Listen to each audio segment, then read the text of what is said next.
A leitura de hoje se encontra em Mateus, capítulo 25, versículo 31 ao 46.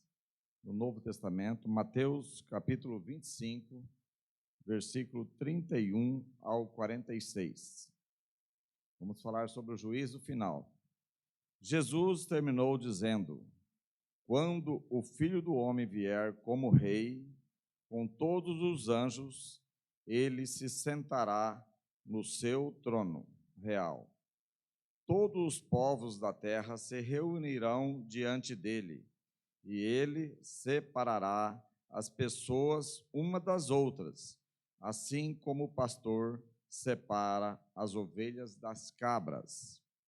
Ele porá os bons à sua direita e os outros à esquerda. Então o rei dirá aos que estiverem à sua direita: venham, vocês que são abençoados pelo meu Pai, venham e recebam o reino que o meu Pai preparou para vocês desde a criação do mundo. Pois eu estava com fome e vocês me deram comida, estavam com sede e me deram água, era estrangeiro e me receberam na sua casa, estava sem roupa e me vestiram, estava doente e cuidaram de mim, estava na cadeia e foram me visitar. Então os bons perguntarão: Senhor, quando foi que o vimos com fome e lhe demos comida, ou sede e lhe demos água? Quando foi que vimos o Senhor como estrangeiro e o recebemos na nossa casa, ou sem roupa e o vestimos? Quando foi que vimos o Senhor doente ou na cadeia e fomos visitá-lo? Aí o rei responderá: eu afirmo a vocês que isto é verdade. Quando vocês fizeram isto ao mais humilde dos meus irmãos, foi a mim que fizeram. Depois ele dirá aos que estiverem à sua esquerda: afastem-se de mim, vocês que estão debaixo da maldição de Deus, vão para o fogo eterno, preparado para o diabo e os seus anjos. Pois eu estava com fome e vocês me deram comida, estava com sede e não me deram água, era estrangeiro e não me receberam na sua casa, estava sem roupa e não me vestiram, estava doente e na cadeia, e vocês não cuidaram de mim. Então eles perguntarão: Senhor, quando foi que vimos o Senhor com fome, ou com sede, ou como estrangeiro, ou sem roupa, ou doente, ou na cadeia, e não o ajudamos? O rei responderá: eu afirmo a vocês que isto é verdade. Todas as vezes que vocês deixaram de ajudar uma destas pessoas mais humildes, foi a mim que deixaram de ajudar. E Jesus terminou assim: portanto, estes irão para o castigo eterno, mas os bons irão para a vida eterna. Amém.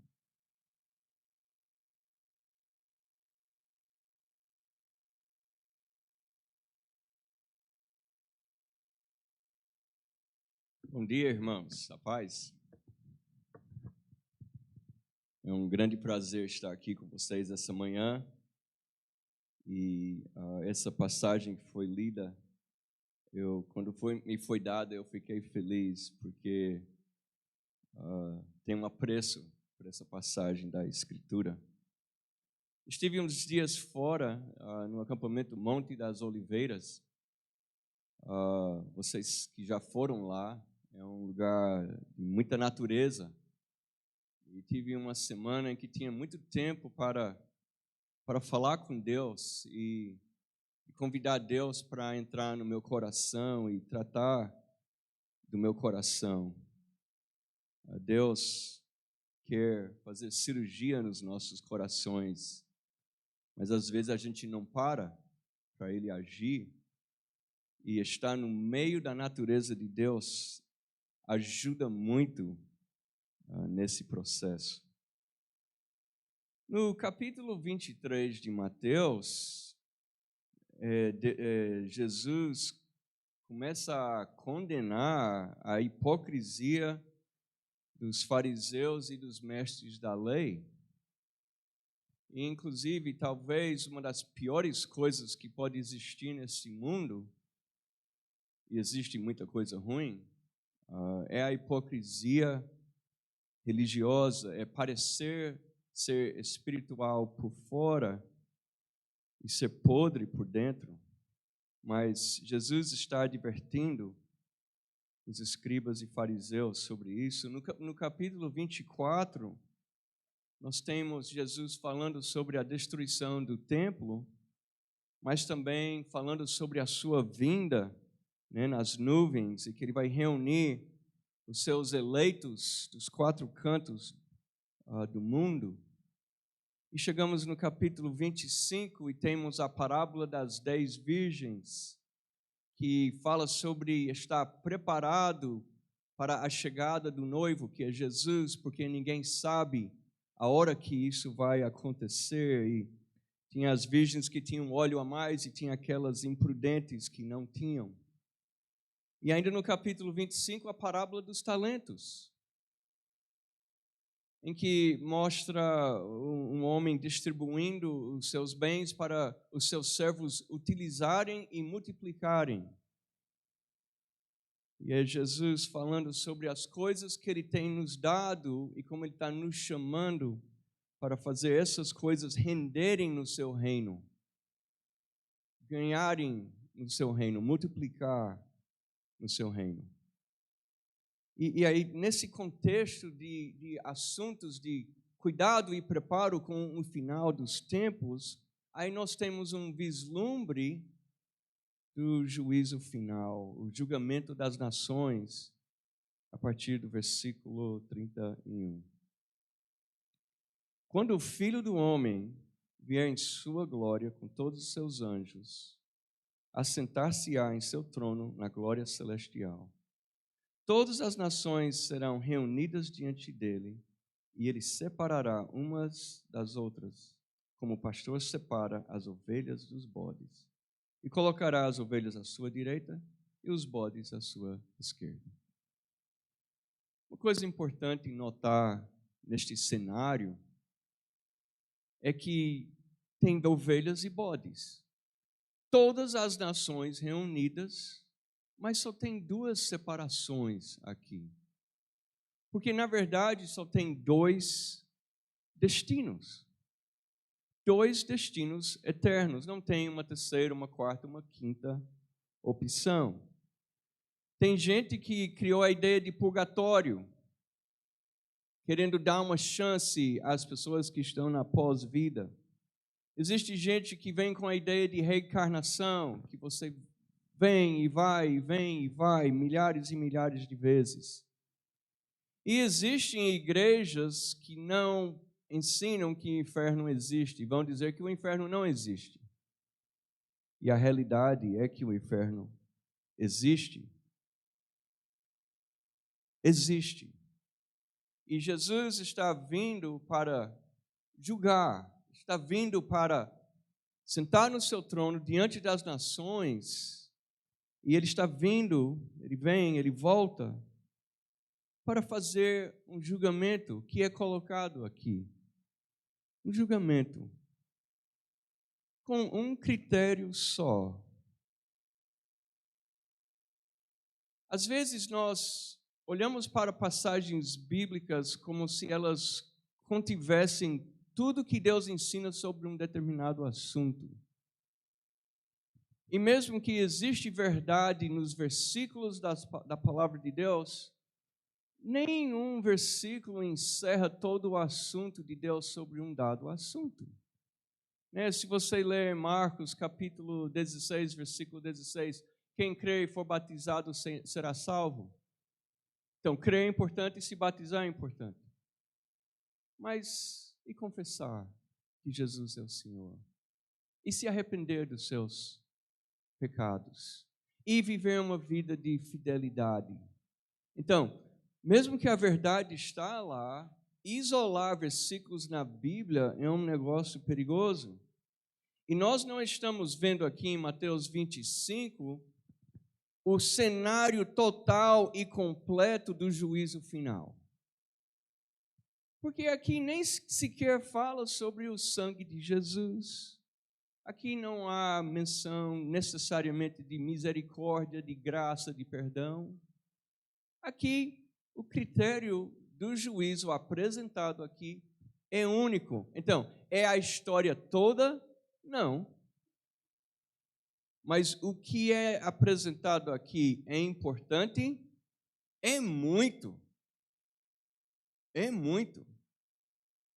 E não deve ser tirado do contexto da palavra, da Bíblia, mas dá para a gente olhar para o que está sendo falado aqui e entender o convite que Jesus está fazendo para nós. Então, aqui temos um vislumbre muito, muito interessante do juízo final. No versículo 34 diz, então o rei dirá aos que estiverem à sua direita, venham benditos de meu Pai, recebam como herança o reino que lhes foi preparado desde a criação do mundo. Quer dizer que quando Deus criou este mundo, Deus já criou esta herança do reino e já sabia o que Ele queria fazer com isso. O plano eterno de Deus, o eterno propósito de Deus, foi formulado desde o início. Deus não foi inventando as coisas conforme os acontecimentos. O plano desde o início era que Deus ia se tornar um ser humano. Ele viria para esse mundo para salvar as pessoas dos seus pecados. Isso foi pré-pensado, predeterminado por Deus. E aí Deus está aqui nos mostrando que desde a criação do mundo, esta herança do reino foi preparado para essas pessoas. Tendo em mente as pessoas que ele iria abençoar. E da mesma forma, se você olhar para o versículo 41, falando para aqueles bodes que estiverem à sua esquerda, ele diz, malditos, apartem-se de mim para o fogo eterno, preparado para o diabo e seus anjos. O inferno foi preparado para o adversário, o grande adversário, o Satanás, o diabo, a antiga serpente, e seus anjos, quer dizer, seus mensageiros, seus servos, se você quiser pensar assim, seus demônios. Não foi preparado para nós, mas nós podemos ir para lá. Nós podemos tomar o caminho do diabo e ter o mesmo fim que ele. E pense comigo, né, se nós fôssemos, e deveríamos falar para alguém essa semana, tem 2 destinos só. Só tem 2 lugares, 2 destinos finais, céu e inferno. E o inferno não foi preparado para você, mas você pode ir para lá. Você pode acabar lá. E não é um lugar onde o diabo está com um garfo furando bumbuns, certo? É um lugar de prisão, de tortura, de sofrimento, de condenação, de castigo do diabo e daqueles que seguem o caminho do diabo. E nesse sentido, entre ovelhas e bodes, ou o ser humano é do Senhor ou não é. Essa é a grande diferença entre as pessoas, né? Nacionalidades, cor de pele, escolaridade. No final das contas, quem é de Jesus e quem não é? Quem é de Jesus e quem não é? Então, olha aqui no versículo 35, Jesus fala: pois tive fome e vocês me deram de comer, tive sede e me deram de beber, fui estrangeiro e vocês me acolheram, necessitei de roupas e vocês me vestiram, estive enfermo e vocês cuidaram de mim, estive preso e vocês me visitaram. E aí, aquelas ovelhas que aqui são chamadas justas, justificados pelo sangue de Jesus, obviamente, eles vão questionar, eles vão dizer: mas Senhor, quando te vimos com fome? E quando te vimos com sede? E quando te vimos estrangeiro, ou necessitado, ou doente, ou preso? Quando foi que a gente cuidou de você? No versículo 40 diz, o rei responderá: digo-lhes a verdade, o que vocês fizeram a algum desses meus menores irmãos, a mim o fizeram.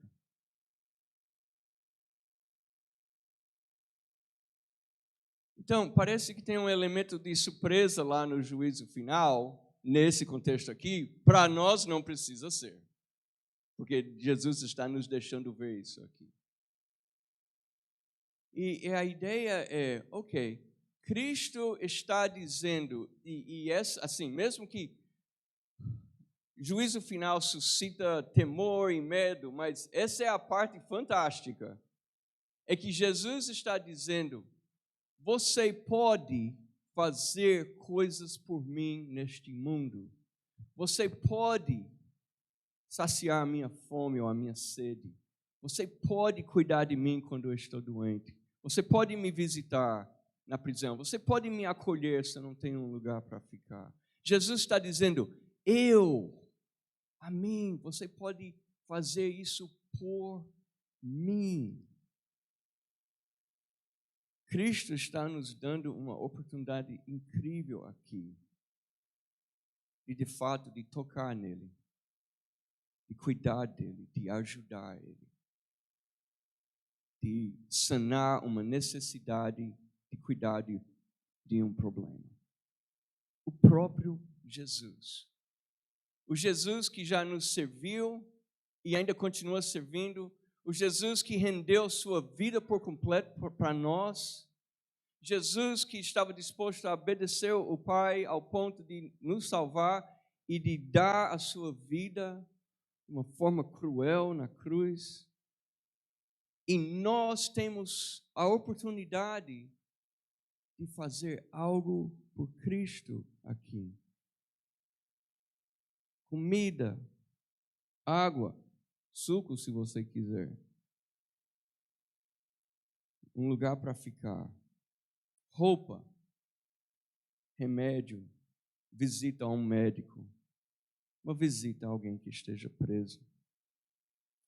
Eu lembro quando teve aquele furacão em Moçambique, né? E igrejas no Brasil se juntaram para ajudar os cristãos em Moçambique, um país pobre, devastado, e aí sofrendo um furacão, perdendo tantas coisas, né? Já tinha tão pouco e perdendo o pouco que tinha. E as igrejas foram juntando dinheiro, enviando, e tinha um irmão que a gente conhecia que estava lá. E a igreja em João Pessoa também se juntou nesse esforço, mas foi tão interessante porque veio o seguinte comunicado: não mande mais. Não mande mais dinheiro. Nós já compramos comida, água, remédio, não temos mais onde guardar, está sendo distribuído, temos dinheiro em conta, se precisarmos de mais a gente avisa. Olha só, os irmãos chegaram junto, os irmãos foram dando, até alguém disse: tá bom, não mande mais por enquanto. Que coisa fantástica! E isso é a igreja atendendo o chamado que Jesus está fazendo aqui, porque o único critério que aparece aqui é de ajudar alguém que está em necessidade. Eu estava pensando sobre Campo Grande e antes de vir para cá, eu estava olhando no mapa quantos quilômetros ficava de Bolívia e Paraguai, né? E eu estava pensando, Deus, eu acho que eu tenho que criar vergonha e aprender espanhol, porque está do lado ali dos paraguaios e bolivianos, e então, sei lá, eu acho que eu vou acabar indo lá e eu quero falar de Jesus, e se eu não souber falar espanhol, como é que eu vou saber falar isso? E aí eu chego aqui e tem um monte de estrangeiro nessa cidade. E está chegando muitos, por exemplo, venezuelanos. E pessoas que estão fugindo de uma situação política e econômica terrível. Eles podem encontrar alguma estabilidade política e econômica aqui diferente. Mas e se eles estão saindo de lá para vir para cá para alguém falar de Jesus para eles? Né? Eu acho que está na hora de alguns de nós fazer curso de espanhol. Porque tinha gente que veio aqui no culto que eu não consegui me comunicar. Eu não gostei disso. Eu quero poder falar, eu quero poder falar de Cristo para eles. Não sei, alguém vai nos dar aula de espanhol? Acho que alguns aqui poderiam aqui dentro, né? O Francisco, o Breno, alguém. Eu tenho visto a Jane e Luiz estendendo a mão para os venezuelanos de uma forma incrível, cuidando deles de uma forma incrível, até arrumando emprego, comida. A igreja aqui, este ano, acolheu estrangeiros no seu prédio. Deu um lugar para ficar, para dormir, um lugar seguro.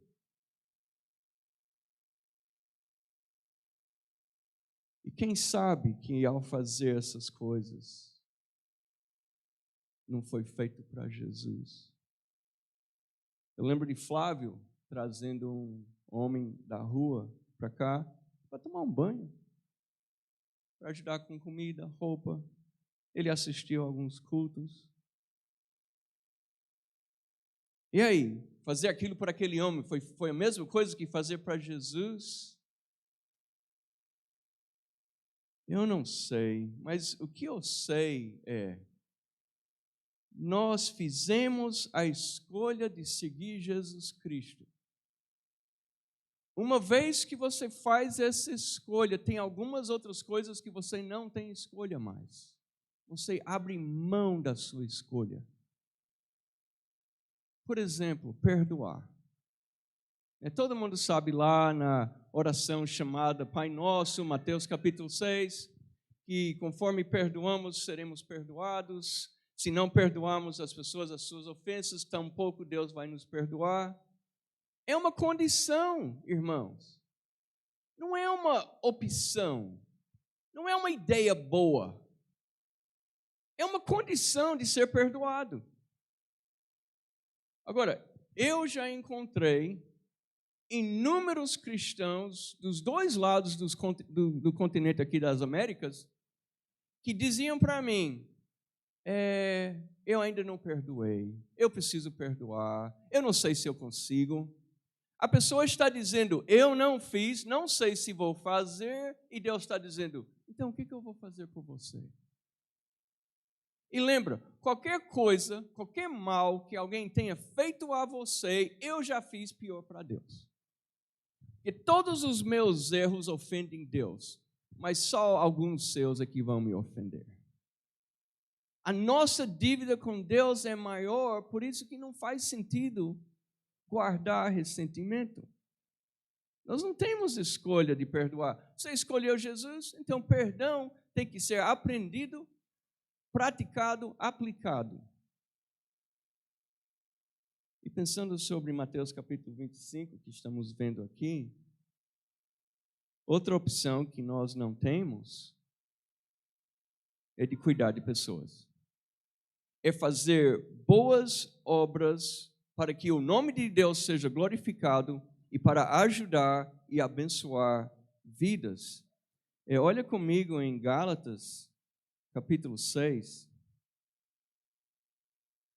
Gálatas 6, versículo 7. E nota que está falando aqui sobre plantar e colher, há um vínculo com o juízo final, com o fim dos tempos, e há a ideia de fazer o bem. Note como essas coisas estão juntas aqui. Versículo 7, não se deixem enganar, de Deus não se zomba, pois o que o homem semear, isso também colherá. Quem semeia para a sua carne, da carne colherá destruição. Mas quem semeia para o Espírito, do Espírito colherá a vida eterna. Quem semeia para o Espírito, do Espírito colherá a vida eterna. Olha o vínculo aqui com o final das contas. Versículo 9. E não nos cansemos de fazer o bem. Quer dizer, o discípulo de Jesus deve fazer o bem, tanto que ele corre o risco de ficar cansado de fazer o bem. Aí Paulo diz, não se canse, mantenha o foco. Portanto, enquanto temos oportunidade, façamos o bem a todos, especialmente aos da família da fé. Então, tem uma prioridade aqui para com os irmãos da igreja, mas ao mesmo tempo a ideia é que nós não temos a escolha de fazer ou não o bem. O povo de Deus é um povo de boas obras, e essas boas obras significam a sua vida se estendendo para a vida do outro, tocando a vida do outro, cuidando da vida do outro, ajudando o outro na sua necessidade. Agora, eu estou colocando como se você não tivesse escolha. Claro, você pode se levantar daqui, ir embora e nunca mais voltar. Claro que você tem escolha. Mas Cristo está nos chamando para entender que nós abrimos mão das nossas vidas e do nosso jeito e dos nossos gostos pessoais para fazer sua vontade. E você pode ver isso como um peso, como um medo no dia do juízo final, como uma obrigação, mas, irmãos, é um privilégio. Tóxico é quando eu sou envolto em mim mesmo. Saúde da alma é quando a minha vida é entregue nas mãos de Jesus e eu posso ser os olhos de Jesus, os ouvidos de Jesus, as mãos de Jesus, os pés de Jesus neste mundo. Isso é a melhor coisa que tem. Pessoas que pensam só em si, que vivem girando em torno do próprio umbigo, são as pessoas mais saudáveis que você conhece, né? Mais felizes, mais contentes, mais bem-humorados. Não são. O nosso mundo está promovendo muito essa ideia de você, seu direito, o que você gosta, o que você quer, como você vai aproveitar a sua vida. E Deus está dizendo, quem perde a sua vida encontra. Deus tem uma outra psicologia, uma outra mentalidade. O mundo está no caminho do diabo. O diabo só pensa em quem? Nele e no mal que ele quer fazer. O egoísmo, o egocentrismo, o umbigocentrismo faz com que a gente pense mais em nós do que no outro. E Jesus está dizendo, deixe de lado o seu eu. Crucifique o seu eu.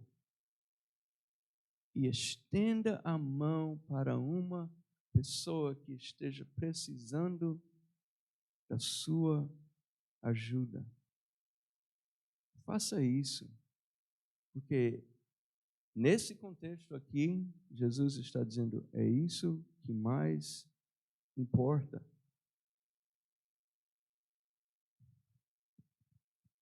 Então, eu já me perguntei muito o que é um desses meus menores irmãos, ou algumas versões dizem meus irmãos pequenininhos, né? Um desses meus pequeninos irmãos. A pergunta é, quem é essa pessoa? Porque se ela tiver fome e é um dos pequenininhos de Jesus, eu não quero deixar ela passar fome, correto? Eu não quero perder a oportunidade de dar algo diretamente para Jesus, porque o que fizer um desses está fazendo para mim, diz o Senhor. Mas quem é essa pessoa? Eu estava lembrando de um homem que eu conheci em 77, eu tinha 7 anos. Ele estava num lugar chamado Sunset, em Lubbock, que preparava pessoas para ser pregadores e missionários, e meu pai estava sendo preparado. Aí um dia meu pai disse, está vendo aquele homem ali no culto? Aí ele disse para mim, aquele homem é uma das pessoas mais serenas, tranquilas, carinhosas que você vai conhecer na sua vida. Legal, né? Deu até vontade de ir lá dar um abraço nele. Aí ele disse, ele já assassinou 6 pessoas. Inclusive 2 delas foi quando estava preso na prisão e um deles era um guarda. E aí, o que aconteceu? Uma pessoa dessa não ia sair nunca da prisão, né? Alguém foi lá. Alguém foi visitar ele e foi falar de Jesus Cristo para ele. E o que aconteceu? Ele creu. E um homem violento, agressivo, que machucou muita gente, porque você matar 6 pessoas, você está afetando centenas de pessoas. E, no entanto, ele estava lá.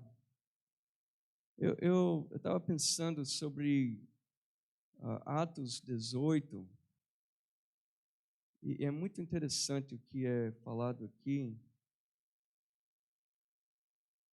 porque Paulo está em Corinto, e ele vai lá, ele começa a pregar na sinagoga, e depois ele diz, cai sobre a cabeça de vocês o seu próprio sangue, estou livre da minha responsabilidade, de agora em diante irei aos gentios, foi o que ele falou no 18:6.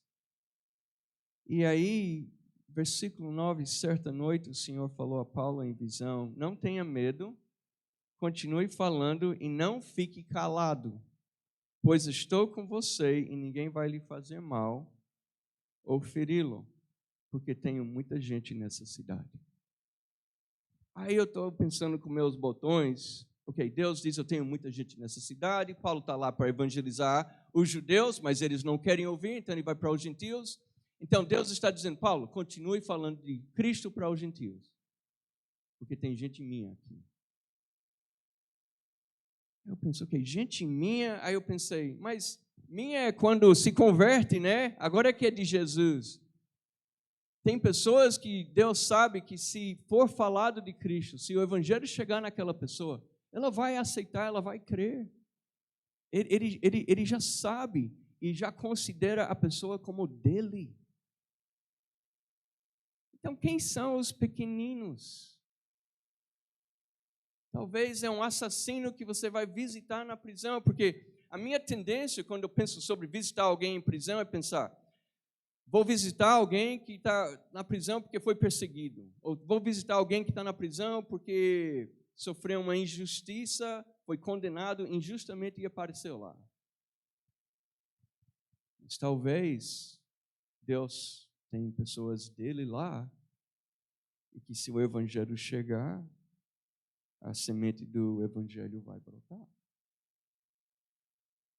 Amados irmãos,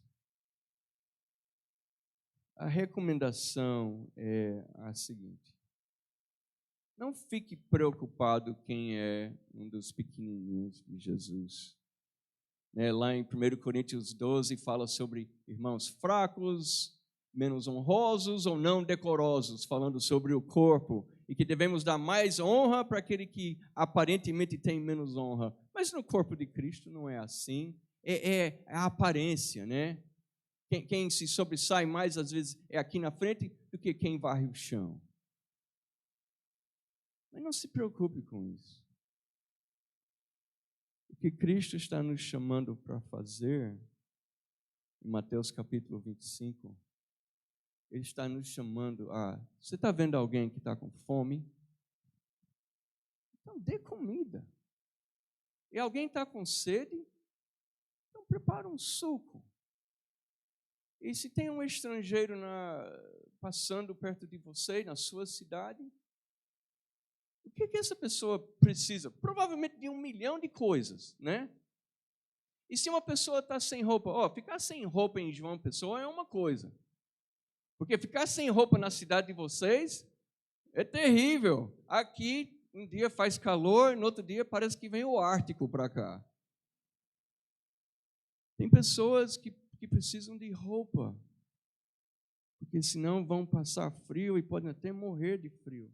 Pessoas doentes. Estamos arrodeados por pessoas doentes. E tem um monte de gente preso também.